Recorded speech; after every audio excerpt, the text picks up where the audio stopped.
இப்பெல்லாம் night duty எங்கள் husband தான் பார்க்குறாங்க. நைட் ஆனால் என்ன பண்ணாலும் தூங்க மாட்டேன்றா, காலைல ஆனால் என்ன பண்ணாலும் ஏந்திருக்க மாட்டேன்றா.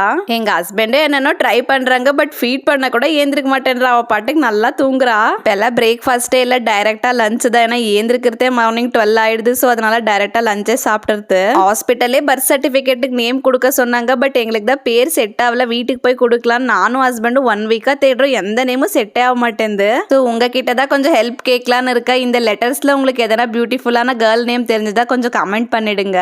ரொம்ப பேர் அக்கா உங்களோட டெலிவரி ஸ்டோரி சொல்லுங்க, எங்களுக்கு கொஞ்சம் ஹெல்ப்ஃபுல்லா இருக்கும்னு சொல்றீங்க. என்னுடைய பிரெக்னன்சி ஸ்டோரியை விட டெலிவரி ஸ்டோரி கொஞ்சம் டஃப்பா இருக்கும். பிரெக்னன்சி ஸ்டோரிக்கே ரொம்ப பேர் எப்ப பார்த்தாலும் புலம்பிட்டே இருக்க, நெகட்டிவாவே பேசுறேன்னு சொல்லுவாங்க.